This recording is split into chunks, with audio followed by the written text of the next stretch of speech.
Hello, everyone, and welcome to our second annual Open for Business Human Rights Day celebration. My name is Lori Dobius, and I'm the Vice Chair of the Board of Trustees. I was part of the original team that established Open for Business back in 2015. At the time, I was the global co-lead for D&I at McKinsey & Company, one of the founding partners of the coalition. At the time, businesses were starting to be more vocal about LGBT plus inclusion, particularly in the global north. But there was still very little business advocacy in countries that were actively hostile to LGBT plus rights. And frankly, that's why Open for Business was established, to catalyze meaningful business action in countries where our communities are facing real challenges. There are great organizations out there that work with companies to improve workplace equality. Our purpose is different. Open for Business exists to change laws and change attitudes in society. And we do that by mobilizing the voice of business, your voices, backed by the economic case, the business case, and fueled by a broad base of solid data. So it matters to us to celebrate Human Rights Day, because like all of you, we work hard to advance the human rights of LGBT plus people around the world. So it's a great pleasure to welcome all of you to our event today. We've had wonderful discussions at our previous events, and we hope today will be the same. So please use the chat function, use the Q&A, ask us questions. We really want to hear from you. We're very excited to introduce our special guest, which we will do shortly. But first, we're going to be joined by Natanya Clixby, another of our Open for Business board members, who will share some highlights of our impact in 2021. But before we kick all of this off, I'd like to invite you to just take a moment and let's listen to what's happening to LGBT people around the world.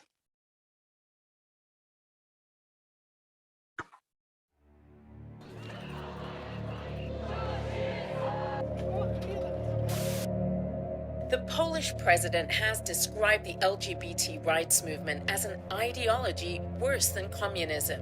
They call us ideology, but it's not the ideology that's being beaten up on the streets.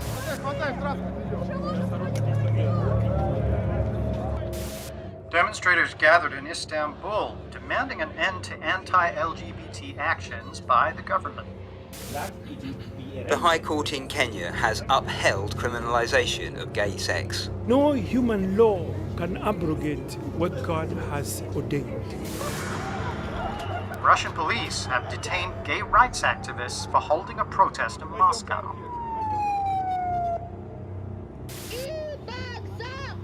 The President of the Philippines has pardoned a man convicted of killing a trans woman. The man had used a trans panic defense.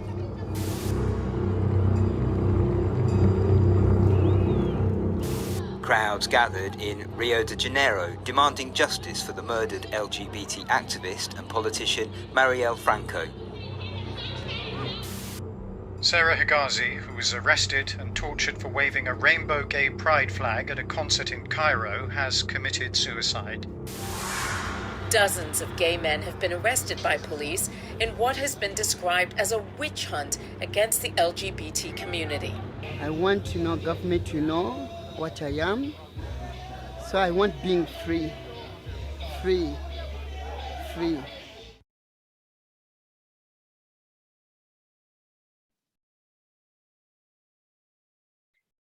Thanks, Laurie. I think that video really shows what Open for Business is about, and it really gives us all some of an idea of why I wanted to join the board this year. It's really moving. As Laurie mentioned, I'm Natanya Clixby. I'm a derivatives and structured finance lawyer at Sidley. As well as being on the board of OFB, I am co-chair and co-founder of the London Bisexual Network. I'm also on the Law Society's LGBT plus Lawyers Division Committee. So D&I is very important to me, and the work that OFB does is very important to me. And if you're like me, you can't watch a film like that and not want to do something about it. And that's what made me want to be involved with OFB. It's an organization that's focused on impact and action. And so I wanted to take a couple of minutes to talk to you about the impact OFB has been having. And we've got some slides to go with my talk. So if you get those on the screen, please. Thank you. So in April 2021, we launched the economic case for LGBT plus inclusion in Central and Eastern Europe. the headline finding was that LGBT plus discrimination cost economies in the region up to 1.75% of their annual GDP. And that is a huge number. In Romania, for example, it's the equivalent of the country's healthcare budget. We launched the report with the support of the EU Commissioner for Equality, Helena Dalli, and we had launch events in Hungary, Poland, Romania, and Ukraine. These findings attracted significant media attention and have already started to change the debate. I'll give you a few examples of how this is working on the next slide. If you can move there, please. So some of you may know that earlier this year, the Hungarian government introduced a law banning LGBT plus content on the pretext of protecting children. Now, as someone who's from an African-American and Jewish heritage, when I hear tropes such as protecting children and protecting women from a minority group, it's very clear to me that this is hate speech and not a valid position. For example, they use similar tropes against African Americans to enact Jim Crow laws in the US. They use similar tropes against the Jews in Europe. And today in the West, in the UK and in the US, they're using the same tropes against the transgender community. It's all hate speech, and we need to be mindful of it in the West, as well as the countries that OFB has programs in. But moving back to Hungary, the work that OFB did in Hungary meant that we were able to respond quickly to the anti-LGBT plus law, working with local partners on a business statement, which is widely covered by the media in Hungary and internationally. And if we look at the slide, this is a headline from Reuters from June, and it reads, "Businesses slam proposed ban on LGBT plus content in Hungary." Now, this headline is an example of meaningful business action. It was so impactful that the Hungarian government felt it necessary to issue an official response to the statement. I mean, unfortunately, it didn't stop the law from being passed, but it did send a very clear signal that businesses won't stand by whilst these kinds of laws are passed. Next slide, please. In Poland, the acting US ambassador, who's on the slide, cited OFB's data in a major policy speech calling for greater LGBT plus inclusion. And this is a really great example of how a clear economic case backed by solid evidence can provide allies with new ways to speak up in support of the LGBT plus community. In addition to those two examples, just over a week ago, we launched a report on Uzbekistan, working with the Open Societies Foundation, Human Rights Watch, and ILGA, who are the International Lesbian and Gay Association. Uzbekistan is one of the most repressive and abusive countries for the LGBT plus community that OFB is focused on so far. However, the country has really ambitious goals to become more competitive, globally connected, and the OFB data is able to demonstrate to them that LGBT plus inclusion is really key for this growth to take place. Next slide, please. This year, we also published our report that included the largest ever LGBT plus survey in the Caribbean. The report showed that the economic cost of LGBT plus discrimination in the region is extremely high. And these are really powerful findings. That's 5.7% of annual GDP. In the Caribbean and in all of the countries we work in, we believe that the economic case and the voice of business can really reframe the narrative on LGBT plus rights and make life better for millions of LGBT plus people across the globe. And so on that note, I'm going to hand you over to Ken Chan, who's my colleague on the OFB board, who has some exciting announcements to make. Thank you.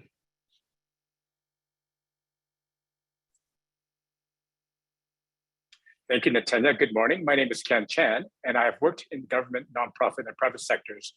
I'm a proud member of the Open for Business Board, and I'm joining you today from Canada. Now, I was born in a country where LGBT plus people face significant challenges and severe legal penalties. So doing my part to advance the rights of LGBT people around the world is very personal to me. And I'm privileged to be part of the Open for Business team. I'd like to take a couple of minutes to make some announcements. First, I'm excited to announce 3 new appointments to Open for Business's Research Advisory Board. Can I have the slide, please?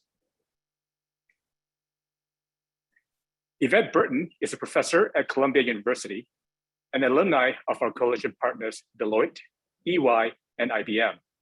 And for a while, she was interim CEO of the Argus Foundation. Paul Donovan is chief economist of UBS Global Wealth Management and author of the book Profit and Prejudice. And Drew Keller, who will be known to many of you as Open for Business's former global program director, and he's currently at Harvard Business School. Together, they will further strengthen our data-driven advocacy for LGBT+ inclusion. Next slide, please. And we're welcoming 2 new Open for Business Fellows. We bring on board high-performing emerging leaders as Open for Business Fellows. We've had in the past individuals from Accenture, GSK, McKinsey, and other coalition partners. Today, we're excited to welcome Zamzam Osman, an account director at Brunswick Group, and Mayur Gupta, the founder and CEO of Career Accelerator. This is a great way for our work. This is a great way to support our work and a unique development opportunity. So please do get in touch if you'd like to know more about the program. And last but not least, I'm really excited to announce that today we're welcoming some new coalition partners. We now have 39 coalition partners, all highly respected, high-profile global companies, and all committed to taking action to advance LGBT+ inclusion. And we're proud to be joined by 4 new companies. Take a look at the logos here, and if you can't spot who the new ones are, I'm happy to help you out. The technology company, ABB, which has employees in over 100 companies. The truly global law firm, DLA Piper, with offices in over 40 countries. The investment bank and financial services company, JP Morgan Chase, one of the world's largest banks. And Webtec Corporation, a world leader in freight, rail, mining, industrial, and marine technologies with operating in over 50 countries. So we're very excited to see the coalition continue to strengthen, new companies joining forces with those who are already committed to taking real action to making a real impact. So let's hear it in their own words.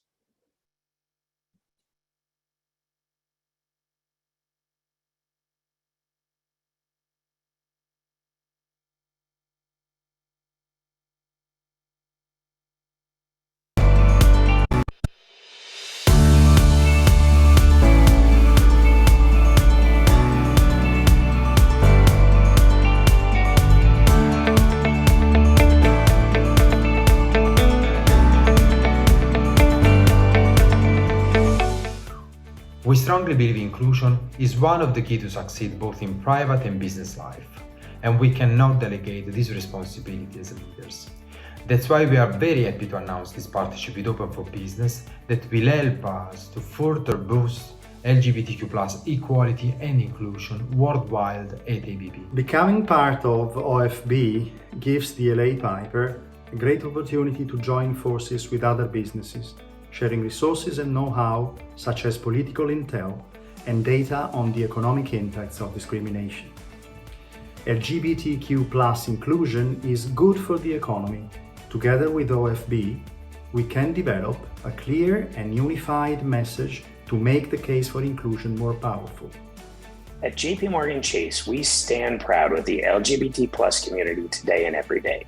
Our mission is to position JP Morgan Chase as best in class for LGBT+ employees, clients, partners, and communities. There is no clear endpoint on our journey, and circumstances continually change around us in parts of the world and across our community. That's why we're excited to join Open for Business. As so many continue to face challenges and discrimination, JP Morgan Chase is excited to join forces with other leaders and businesses to further advance equity and inclusion for the LGBT+ community around the world.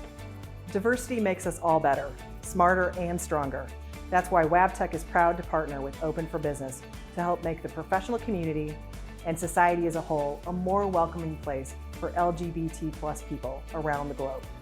Together, we will take action to make inclusion a priority wherever we do business.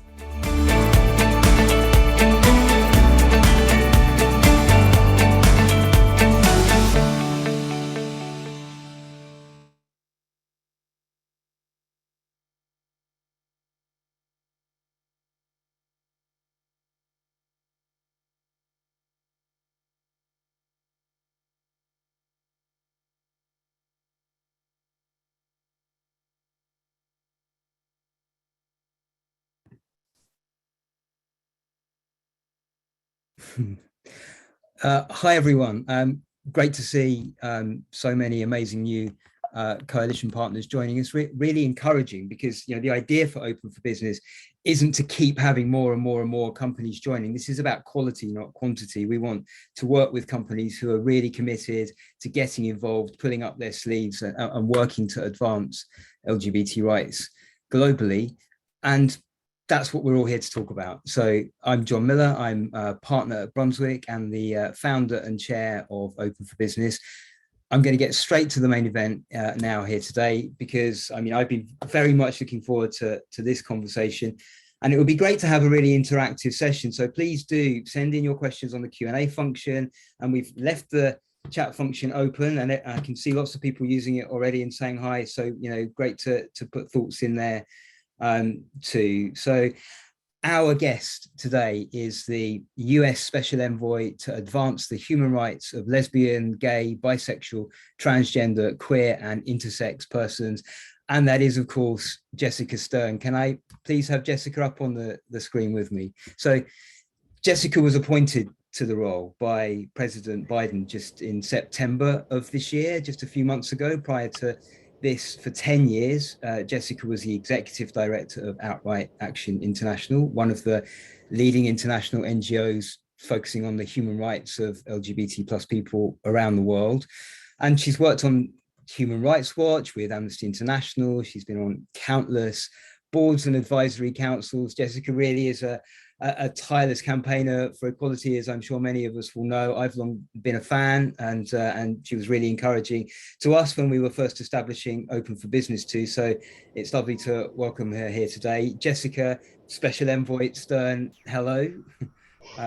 Great to have you with us. I know you'd like to start by making a few opening remarks. So the Zoom is yours. Thank you so much, John. I'm really happy to be here.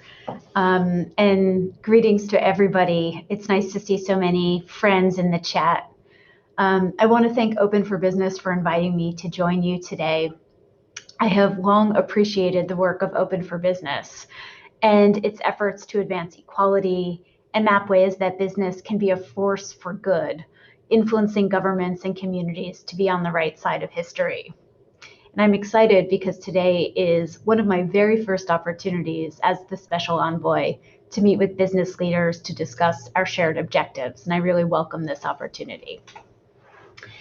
As John mentioned, earlier this year, President Biden appointed me to be the US Special Envoy to advance the human rights of LGBTQI+ persons, and the first in this role to be an LGBTQI rights specialist. From my time as a human rights advocate, I can confirm that businesses have a unique and, I would argue, critical role to play in pushing for a more equitable world. I believe that we cannot achieve full equality if the business community is not at the table. I think I'm probably preaching to the converted when I say that to this group. When I was a human rights advocate, I periodically advised governments on ways to incorporate support for the human rights of LGBTQI+ persons into their values and initiatives. And there were certain themes that ran through those conversations that I now carry into my analysis as a government official. First, businesses want to invest in countries that respect the rule of law and provide protections for their employees. And second, businesses want to promote policies and work in environments that allow them to recruit the best and brightest, and where their employees can bring their full selves to work every day. Laws that discriminate against LGBTQI+ persons threaten the stability that businesses desire, risk the safety of their employees, and jeopardize productive or even prosperous economic relationships. Clearly, business leaders are already engaging with governments to express their concerns about what is and is not good for business. Expanding that dialogue to address regressive laws, policies, and threats to LGBTQI persons is squarely in the interest of business. What I would like to offer in my remarks today is a look at the broader context of that engagement as we consider, especially on the eve of Human Rights Day and at the start of the Summit for Democracy convened by President Biden, as we consider what it takes to achieve full equality for all. Acknowledging the COVID-19 pandemic that we are still living with, I want to reflect specifically on the state of democracy, both in the United States and around the world. Last month, the International Institute on Democracy and Electoral Assistance released its 2021 Global State of Democracy report, highlighting alarming trends that I think LGBTQI+ persons have been feeling for quite some time. 25% of the world's population now lives in democracies that are considered to be backsliding. Repressive acts by non-democratic regimes are becoming more extreme, with governments using the threats posed by the global pandemic to justify restricting free speech and undermining the rule of law. And 3 times as many governments in the world are now considered to be moving towards authoritarianism as towards democracy. And certainly, our democracy has seen challenges here in the United States. Attacks on LGBTQI+ human rights have been used not only to advance authoritarian agendas targeting this community, but also to undermine sexual and reproductive health and rights, racial justice, women's rights, freedoms of assembly and association, and equitable access to healthcare, including for COVID-19. And if you add to the above the impact of the global anti-gender movements that were captured in examples from Poland and elsewhere in that video that cynically target LGBTQI+ persons, especially trans persons, and all women, including lesbian and bisexual women. And suddenly, this moment that our communities experience, this moment today, begins to seem more challenging than ever. When democracies weaken, communities that have been made to feel vulnerable due to stigma and discrimination are often the first to feel that impact and to feel it acutely. The communities experience further marginalization across economic and business sectors, impacting their livelihoods and, in some cases, means of survival. Evidence shows that the negative consequences of discrimination, as the data shown in the video, impose enormous economic costs on governments and harm businesses writ large.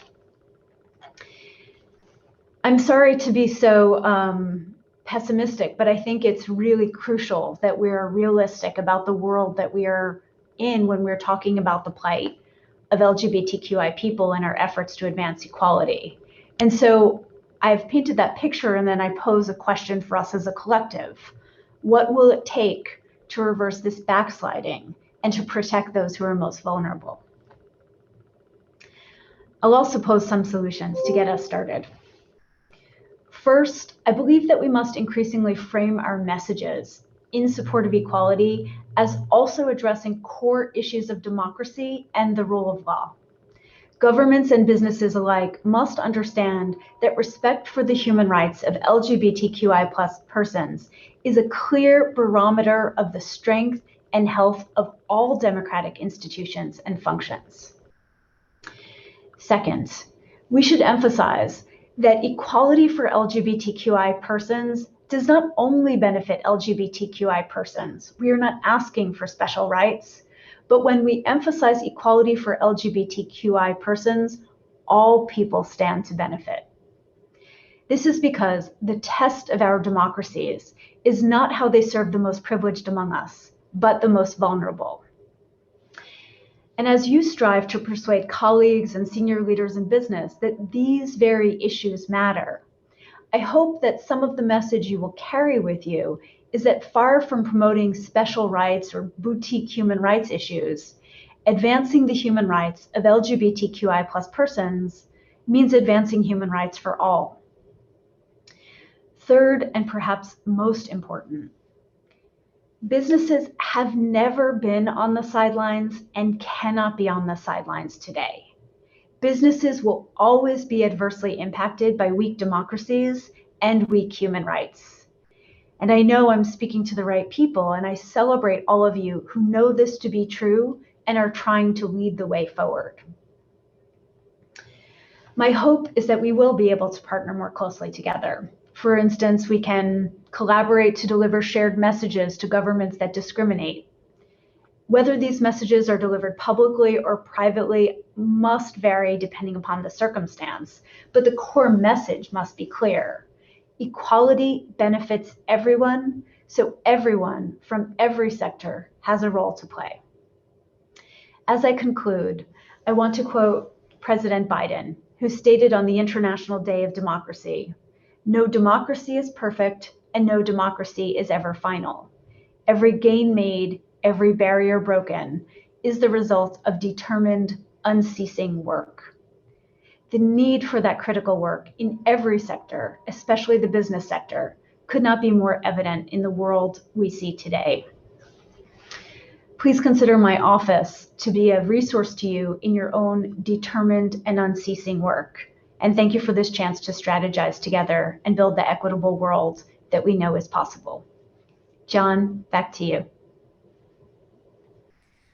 Jessica, thank you for those remarks.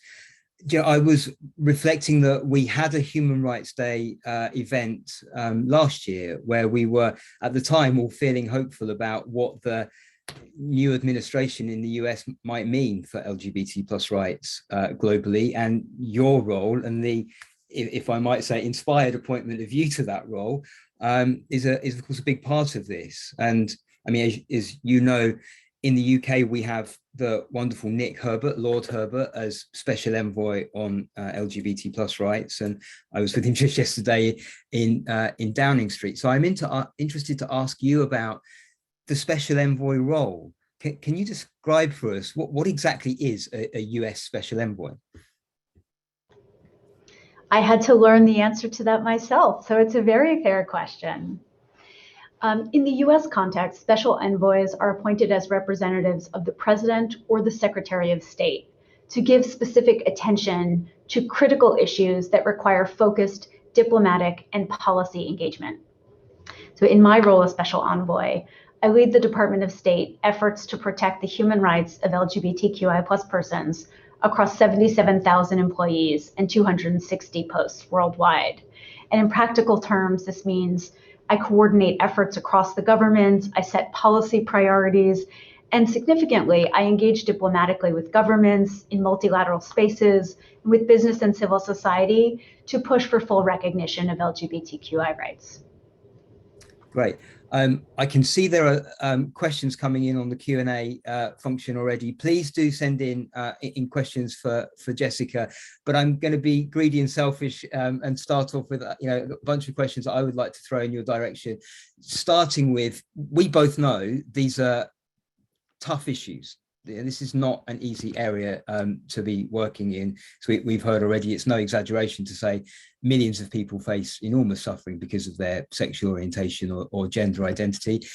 You've got a tough job. How will you know when you're doing a good job?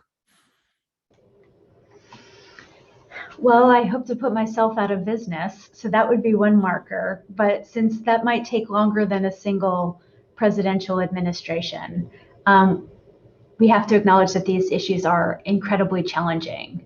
But I believe that with political leadership, with leadership from different stakeholders, and with direction from the human rights defenders on the front lines, we will find the answers. And I will say that the way I answer this question of whether or not I'm doing a good job is quite fundamental. I ask LGBTQI civil society what their priorities are, and my ability to listen to them and uplift their priorities is really my North Star. I always say that there are many stakeholders that we need to engage with LGBTQI equality and rights, but the most long-lasting guarantee of success is strong LGBTQI civil society, because they're there even when the political winds blow away from recognition of our rights. And I think that looking at LGBTQI civil society and their tenacity gives us a lot of hope. So for example, just last week, the Court of Appeals in Botswana unanimously upheld the 2019 decision striking down the country's sodomy law. This is a huge win. And local civil society had been fighting for this for a very long time. The strategic activism didn't start in this decade, but long ago. So I look at examples like that. Obviously, striking down sodomy laws is a huge win, but I think we also have to look at less obvious metrics for success. And one example that I would use is increased intersectionality and solidarity, both within our community and with other movements. So for example, I'm pushing for an increased nuance in our understanding of how discrimination is experienced differently within the LGBTQI community. The violence and discrimination experienced by gay men is different than that which is experienced by lesbians, bisexual women, trans and intersex people. And then, of course, if you layer on what it means to be a person of color or living with a disability, the impact of violence and discrimination is magnified. And so I mention those examples because a less obvious metric of success is seeing a shift in whose voices are at the policy table and how well they are being heard. Yeah. And I can't keep up with the chat, but I did see a shout out from a leader from the Botswana LGBTQI movement, Monica Tevengwa. So it's great to have her expertise in this space. There's some great voices in the chat already, and it's quite a fun task trying to keep up with them as well. So, I mean, thinking about our coalition, Jessica, one thing all our coalition partners have in common is they're all truly global companies. You know, they all have employees, customers, consumers, suppliers, partners all over the world. So they do have a really truly global perspective. So it would be helpful to get you to talk about how would you describe the state of LGBT plus rights globally? And I know this is an impossibly big question, but what are the sort of big trajectories that, as you would see it? I think when I signed up for this job, I signed up for answering this enormously hard question in many of my speaking engagements. So it's a good question and it's a hard one. I always say that we're living through a moment of polarization, where on the one hand, we're seeing the acceleration of recognition of the human rights of LGBTQI plus persons. And while I was still celebrating the win in Botswana, we got the news from Chile that equalized same-sex marriage yesterday. So significant landmark successes are happening, maybe not every week, but with a frequency that almost makes us feel spoiled. But at the same time, there are really serious attacks on LGBTQI people, because as our community becomes more visible, as our movements achieve these successes, we're also seen as a threat. And in some ways, we are a threat to a conservative worldview that says our lives don't matter, but we're not a threat to human rights. Unfortunately, the perception of LGBTQI people and LGBTQI human rights movements as a threat means that there is a mobilization of backlash against us. So for example, in the context of COVID-19, we saw that germs create disease, but inequality creates pandemics. And our communities disproportionately felt the impact of this pandemic. So there were discriminatory gender-based shopping days in some countries that completely excluded trans and gender nonconforming people. There were trans folks who couldn't access hormone treatment because it was deemed unnecessary healthcare services. And the truth is that in the face of COVID-19, we've also seen governments use the pandemic to justify attacks on civil society. And that really sets the movement back. So there are some very, very dangerous trends afoot. And I think the targeting of trans persons, all women and girls, and all people of color and other vulnerable groups brings new challenges, because the opposition has mobilized and sees us in some ways as part and parcel of the same breath. But I don't want to just talk about the negative trends. I do also want to say, before we go to your next question, a space like this is remarkable. You have 100 participants in honor of Human Rights Day coming together to talk about what the business community can do. So I see more efforts from more allies. We just need to keep casting a wide tent and welcome in more stakeholders to create impact. which is a lovely thing to note, and certainly a big part of the whole project of Open for Business is to try and bring new voices, from new sectors into the conversation in support of LGBT rights. And actually, I was going to ask you, Jessica. I mean, as many people here will know, and as I said in my introduction, you've been working in this space for a long time. What's changed, do you think, in the role that business is playing on this subject?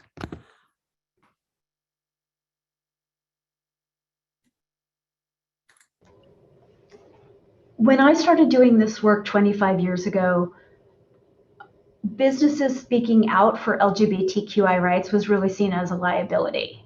It was the exception to the rule. And I've seen that business has never been more needed and business has never been more engaged. So for example, we know that amicus briefs from the business community informed the US Supreme Court deliberations on marriage equality.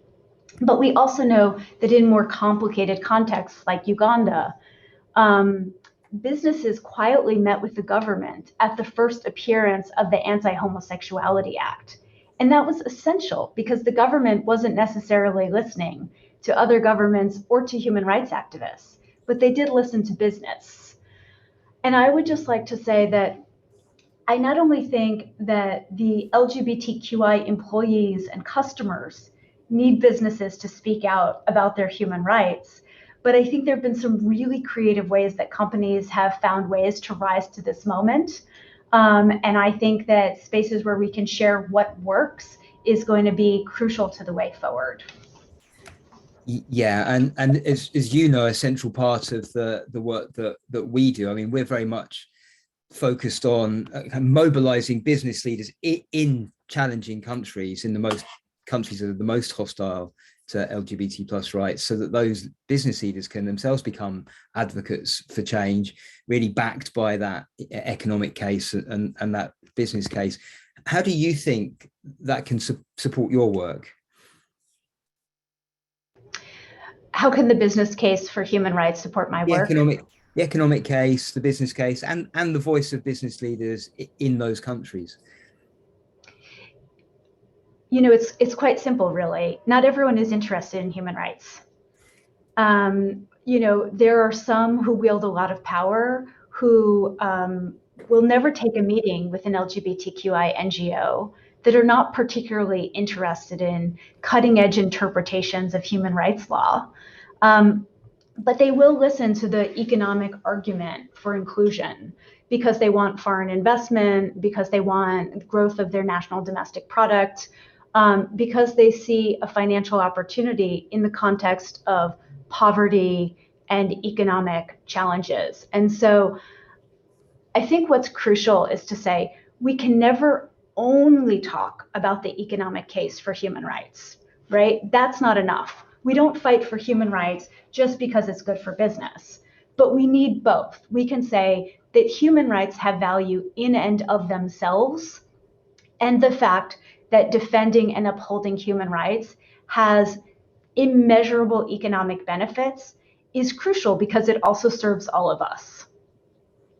Yeah, and certainly that's a theme that we hear very often is people saying, you know you can't put a dollar sign in front of people's human rights. And I'm always very keen to stress, we know that the human rights of LGBT plus people exist whether or not there's an economic case, but the economic case is a very powerful way to bring new people into the conversation and to get people to listen in a new way, to what's going on. And just the work that we've been doing for about 5 years now, and in that time, the public debates around LGBT plus issues all over the world, the US, the UK, but many other countries, they've all become much more fraught. And you were talking about the sort of age of polarization. And, understandably, a lot of the business leaders, that we work with are concerned about getting dragged into sort of culture wars or these sort of geopolitical fault lines in different parts of the world, where these are like often nationalist agendas, almost like geopolitical wedge issues, almost. So people are worried about stepping forward, speaking out on these issues because of all those reasons. What would your advice be to those those business leaders who they want to become advocates, but they're nervous? I would go back to something I said in my remarks, because I think this is something that comes up time and again. And the truth is, there is no sidelines for business. You know, everybody is occupying a political position, whether it's acknowledged or not. And the fault line in question is not gay versus straight or trans versus cisgendered. It's really about, you know, inclusive democracies that are stable and address the needs of all people without discrimination, and therefore create the enabling conditions for business everywhere. And I just want to say, I really understand that the fears from the business community are real. You know, the fear of being seen as taking sides could alienate customers, could potentially alienate economic opportunities, or, you know, LGBTI issues might not seem as relevant to your core enterprise. I think we know that in a perfect world, corporations would consider human rights to be at the heart of their decision-making processes. But, you know, that's not the world we live in. But I do think it's possible to take action and move forward in every space. It doesn't look the same in every setting, but I would challenge everyone here to find the next step to move forward. You know, in government, we always say, do no harm, right? You don't want to take action in someone else's backyard and inadvertently produce violence or discrimination. But we also have to say, do no harm does not mean do nothing. And often the most effective business engagement is not even visible to the public eye, but it still has tremendous impact nonetheless. No, Jessica, there are no sidelines for business. I think I'm going to get that T-shirt printed and give it to all of our coalition. So I'm going to turn to some of the questions that we're getting in, and there are a lot of questions, and it's quite hard to know actually where to start. So I'm going to try and clump some of them together. There are a handful of questions about countries and how to. One of them says prioritize countries. Somebody's asking about China. I mean, how should we, you know, given that we as a coalition, you know, we are working on scaling up so that we can do, you know, this work in more places faster. But, you know, generally speaking, if businesses are wanting to get involved in these questions and they're properly global businesses, how should they think about prioritizing countries? This is a great question, and thank you to everyone who asked that.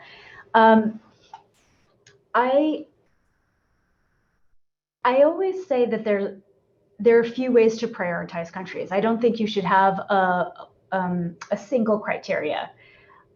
First of all, I think you should work in some of the places where the conditions are hardest, because that's where people need us the most. Second, I would say invest where forward momentum is possible, because sometimes a little bit of additional effort, whether it's an inclusive statement by a CEO or a grant to a local NGO or joining an amicus brief, can tip us over the line and accelerate progress. But I would also really emphasize it very much depends on the global presence of the companies. So for example, if a company has a very large operation in a country and a lot of bandwidth to engage, it would make a lot of sense to have an LGBTQI strategy for that country.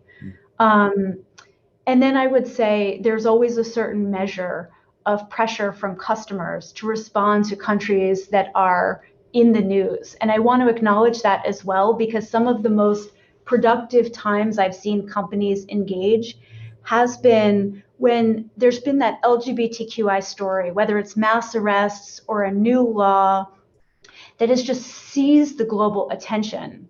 And companies have been called upon by their customers to engage, and it sometimes has produced some of the best work. So I would say every company has to sort of use a multi-part criteria. Those would be my 4 core components.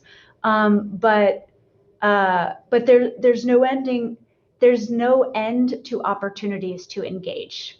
And maybe I could just say one quick anecdote, John. My second week on the job, a certain government visited Washington for its annual bilateral meeting. And this is not a country that I specialize in or particularly had on my radar. and they requested a meeting with me at a very high level. And I went into the meeting with them, and they were so forthcoming about their efforts to engage and progress on LGBTQI rights that this country suddenly is one of the countries that I see as a place of great opportunity. So I would also say be flexible, because where opportunities present themselves, we should seize them. What I love about your answer is it's less about just looking in a cold, objective way at kind of some ranking or kind of, you know, clustering of countries. It's actually looking more creatively at what is it that we could be doing.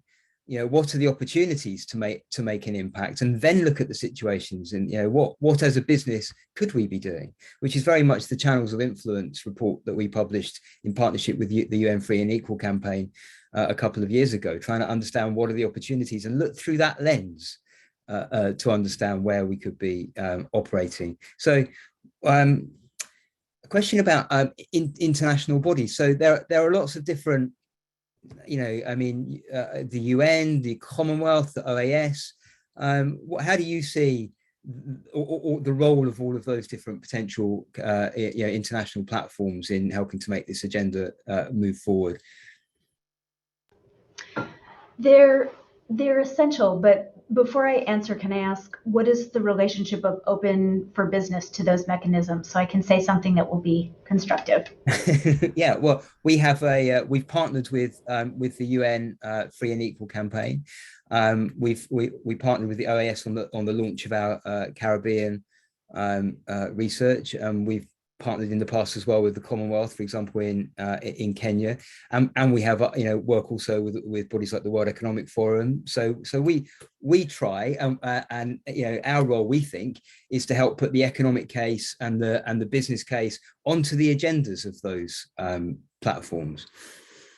Thanks, that was helpful. Knowing that you have that track record as opposed to are considering it as a new body of work. I think that multilateral mechanisms are of paramount importance to the struggle for LGBTQI rights globally. You know, at the most simple level, if you don't have human rights at home, you need somewhere to turn. And regional and international mechanisms often provide those spaces for redress. I would also say that nearly every major impact litigation over the past decade, looking at the very huge issues like whether a sodomy law should exist, have cited UN jurisprudence or regional systems jurisprudence to help arrive at their decision. So for example, if you read the Indian court decision decriminalizing homosexuality, there are dozens of references to UN data, UN standards, and crucially, the UN's interpretation of the concept of the right to privacy. Like the very notion that sex is a private act was defined by the UN in 1994 and is part of how India in, what was it, 2018, decided to decriminalize homosexuality. So I always think investment in those mechanisms matter. We have a couple more questions from the chat I'm going to throw in your direction. One, I mean, we very much are Open for Business, you know, like to stress the fact that we're a trans inclusive organization and that our work very much tries as hard as we can to include the trans perspective, although the data for us, because we're a data-driven advocacy organization, sometimes that's challenging, but it's very dear to our mission. And we've had a question around the fraught conversation around trans rights in particular, and how much that's become a part of a sort of culture wars conversation. How can we take the temperature down on this, do you think? By defending trans people. Full stop. That's what we have to do. Trans rights are not up for debate. The dehumanization of trans people must be condemned. The fact that trans women in some context are questioned as women is unacceptable. And I often find it to be so completely perplexing that the very people who are subject to grossly disproportionate discrimination and violence based on their gender identity or expression, and the data is crystal clear, higher rates of unemployment, lower healthcare outcomes, higher rates of violence. These are all realities that trans people experience. So why trans people are being targeted when they should be uplifted and supported by all of us is incomprehensible. And I'm glad that you asked this question, because I think part of the answer, and if I may say, especially as an organization that was established in the UK, which is a country that has generated so much of the recent anti-trans discourse at the sociocultural level, I think we need to take every opportunity to say trans rights are human rights. Yeah, very clear and very worthwhile having had you say that. So thank you. I'm going to name a question that I'd like us to maybe come back to at another point, but Paul Donovan, who we've just welcomed onto our research advisory board, and Judy Dorf, who we also work with, have both in different ways called out the role of social media in different countries and the role of businesses working on social media. I think I'd like to name that question, and I think there's an interesting conversation for us to be had as a coalition of businesses, working with social media companies as well. The question I'd like to skip us to, though, is from Elliot Vaughan, who you'll know well from your days at Outright Action International. He asks, since you've taken on the role, what's changed in your perspective? Oh, Elliot, I know you're just laughing to yourself as you ask this question. Oh, that's such a hard question, and probably a longer, harder question than we have time for. But I would say good governments really listen to good advocacy, and that's been wonderful for me to learn. Governments are typically under-resourced and very often staffed by people who are generalists, not specialists. So for example, my position is quite unique. I'm one of less than a dozen people across the entire State Department that specialize in LGBTQI rights. And so to Elliot's question, part of what I would say is, good data, like what Open for Business strives to achieve, skilled policy analysis, frequent engagement with government officials that are trying to do the right thing. It is valued. It doesn't get filed in the G file, as I used to worry as an advocate. I have a stack of memos and policy briefs and letters of concern from different stakeholders, all of which I read. And the ones that go beyond rhetoric to actual analysis not only help me think through what good policy is, but helps my colleagues and me write good policy. So I think what I've learned is that civil society in all of its forms and the business community has a constant impact on government. That's really encouraging to hear, especially from our point of view, working with business leaders and encouraging them to become advocates. It's often, there's not a direct line between a conversation that one of our business leaders may have with a minister of finance or so, and the change in law, but actually the cumulative effect of this advocacy, almost you have to have faith that that's going to happen. So it's very encouraging to hear that perspective. And I described you earlier, Jessica, as a tireless campaigner for equality, and I think you are, but of course it's tough work. How do you take care of yourself in all of this? How do you keep going and make sure that you don't burn out and suffer stress? How do you look after yourself? John, did my partner put you up to that question? Okay, I'm going to try to be a little bit informal for a moment, and I'll just say, working for human rights is a luxury. It is a privilege and it is an honor. And I know a lot of people who have it very hard and suffer economic devastation because they are human rights defenders, who have to move houses regularly because of threats from neighbors who don't like the kind of work that they're doing. I don't live with any of that. In fact, I have the support of my community, I have the support of my governments. And so I feel like part of what keeps me going is staying in direct contact with LGBTQI people on the front lines, and seeing what they are living with inspires me to do more. So that's my survival strategy. I guess that's a workaholic's answer. Doing the work gives me energy to do the work. Oh, that, and I guess watching RuPaul. And well, I guess, you know, when we've often had the opportunity to kind of be there working with the activists, and you kind of see their dedication and commitment in the face of the challenges that they're clearly facing. It's kind of, I can never stop finding that inspiring and actually really humbling, and a reminder, certainly for me personally, and our, you know, my colleagues at Open for Business, of why we're doing this work in the first place, and that keeps you going to an extent. But you described yourself in your opening remarks, and I was surprised to hear you say this. You said you described yourself as a pessimist. You said, I hate to be a pessimist. I don't see you as a pessimist. What, given the state of the world at the moment and the serious, you know, backward moves in many countries, and the seemingly, you know, very powerful forces that are anti-LGBT+, what gives you hope, Jessica?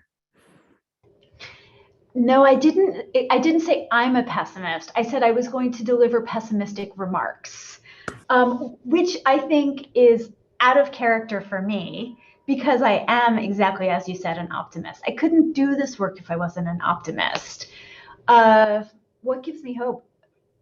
Truly, I have to tell you, like, I get hope from the smallest details. I get hope because this morning I woke up to an email that came from a colleague at a US embassy in a very hard country.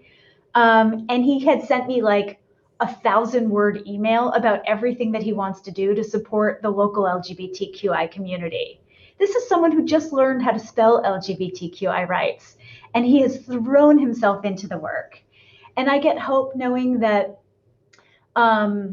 that Botswana won its struggle after so many years, and Chile has as well.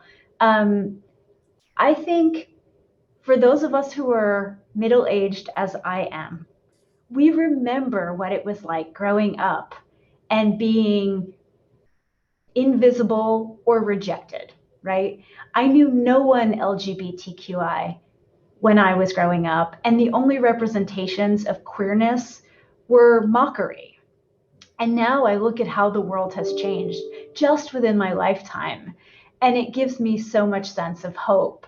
And the more I come into spaces like this one that you've convened today, the more I think we can accelerate the pace of change just by coming together like this and setting our minds to it. So there's lots of reasons for hope, especially when we're all together. Thank you, Jessica. Accelerate the pace of change. That's why we're here. So thank you so much for your time today. It's really lovely to have you in this role and lovely to talk to you today. And we look forward to, as a coalition, and I think I can speak on behalf of all the coalition partners who are listening right now, we look forward to doing everything that we can to support you in your role too. And thank you to everyone that's joined us today. I would just say, keep your eyes peeled in January for some big new Open for Business programs. We're launching in ASEAN, and we have our third Open for Business city ratings published next year too, which we hope to be really interesting, big, powerful advocacy moments. So please do get in touch if you'd like to get involved in any of those. Thank you, Jessica. Thank you again, everybody, for all your comments in the chat and all your questions. Happy Human Rights Day for Friday, and goodbye.